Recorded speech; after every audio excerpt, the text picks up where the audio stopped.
معزز سامعین السلام علیکم۔ امید کرتے ہیں آپ سب خیریت سے ہوں گے۔ آج کی ویڈیو میں آپ کو لاہور چبرجی کی سیر کروائی جائے گی اور لاہور چبرجی کی تاریخ کے حوالے سے بتایا جائے گا۔ معزز سامعین، تاریخی اہمیت کے حامل شہر لاہور کے زندہ دلان شاید اس روح سے ناآشنا ہوں اور تاریخ اور ثقافت کو یوں ہی لیتے ہوں، کیونکہ شہر میں افراتفری، ہجوم، ٹریفک جام، دھواں اور گرد و غبار کی عجیب کیفیت نظر آتی ہے۔ لیکن دوسرے شہروں سے آنے والے جب ان تاریخی مقامات کے قریب سے گزرتے ہیں تو ان کی آنکھیں کھلی کی کھلی رہ جاتی ہیں۔ آسمان سے باتیں کرتی بلند تاریخی عمارتیں ذہن و دل پر ایک عجیب کیفیت برپا کر دیتی ہیں۔ تاریخ کھلی کتابوں کے اوراق سے نکل کر سامنے آن کھڑی ہوتی ہے اور اس سنہری دور کی یاد تازہ کر دیتی ہے جب ہم استعماریت کے پنجوں سے آزاد تہذیب و ثقافت میں بھرپور ترقی کر رہے تھے۔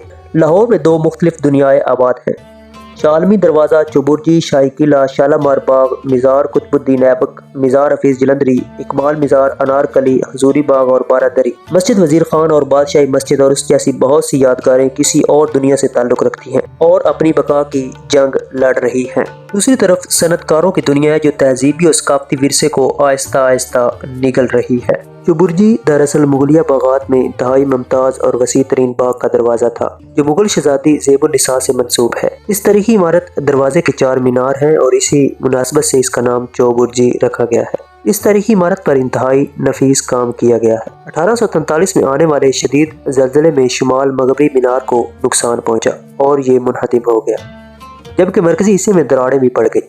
اس کی ممکن حد تک دوبارہ سے تعمیر کی گئی اور یہ تقریباً مغلیہ دور کی حالت میں دوبارہ بحال کیا گیا۔ اس تاریخی عمارت کی تعمیر نو کا کام محکمہ آثار قدیمہ نے 1960 میں مکمل کروایا تھا۔ چبرجی میں منفرد طرز تعمیر دیکھا جا سکتا ہے جو مغلیہ اور قدیم اسلامی طرز تعمیر کے ملاپ کا حسین شاہکار ہے۔ اس تاریخی عمارت کی ممتاز حیثیت اس کے میناروں کی وجہ سے ہے جو بر صغیر پاک و ہند میں کہیں بھی دوسری عمارات میں نہیں دیکھی جاتی۔ کئی تاریخ دانوں کا خیال ہے کہ ان میناروں پر گنبد بھی تعمیر کیے گئے تھے جو وقت کے ساتھ ساتھ ختم ہوتے گئے، مگر اس یادگار کی طرز تعمیر میں کسی ایسی نشانی کے کوئی ثبوت ابھی تک نہیں ملے۔ اس یادگار میں استعمال ہونے والی سرخ اینٹیں اسلامی طرز تعمیر کی نشاندہی کرتی ہیں جو بر صغیر میں کئی عمارات جیسے لال قلعہ اور بادشاہی مسجد میں بھی شامل ہیں جو وسیع پیمانے پر استعمال کی گئی ہیں۔ اس عمارت کا رقبہ اور تعمیراتی کام اس بات کی نشاندہی کرتا ہے کہ یہ صرف تاریخی عمارت ہے اور اس کے علاوہ اس کا کوئی مقصد نہیں۔ آج کل یہ عمارت جوں کی توں اور مغلیہ دور کی یادگار ہے، لیکن اس کے ارد گرد بڑے اشتہار، تجارتی مراکز اور ملتان روڈ کی بے پناہ رش کی وجہ سے اس کی خوبصورتی ماند پڑ چکی ہے۔ ڈاکٹر ریاض نے 1985 میں روزنامہ پاکستان ٹائمز میں ایک مضمون تحریر کیا تھا کہ چبرجی کا سب سے خوبصورت حصہ اس کے 4 مینار سے مماثلت ہے۔ یہ بالکل اسی طرز کے 4 مینار ہیں جو حیدرآباد دکن میں 1591 میں محمد قلی نے تعمیر کروائے تھے، جو حیدرآباد میں 4 شاہراہوں کے ملاپ کو ظاہر کرتے تھے۔ یہ شاہراہیں حیدرآباد کے قدیم شہر میں بڑھتی چلی جاتی ہیں۔ بعد میں اسی طرز کے مینار جہانگیر کے مقبرے میں بھی تعمیر کیے گئے۔ یہی طرز تعمیر اتنا مشہور ہوا کہ اس کا تجربہ تاج محل میں بھی کیا گیا، لیکن اس کی مجموعی ساخت وہی برقرار رکھی گئی جو خاص طور پر مولوں کا خاصہ ہے۔ 4 مینار کی یہاں طرز تعمیر میں عجب رنگ بھرے گئے ہیں۔ اس یادگار کا نچلا حصہ انتہائی سادہ اور اونچائی میں یہ انتہائی محنت سے تیار کردہ نقش و نگار سے مزین ہے۔ مغلیہ دور میں کئی عمارات میں سنگ مرمر کا بے طریق استعمال کیا گیا۔ وہ ایک وقت میں مغلیہ طرز تعمیر کی نشاندہی بھی بن گیا، لیکن چبرجی میں اینٹ کا استعمال اس دور میں اس کی ممتاز حیثیت کو واضح کرتا ہے۔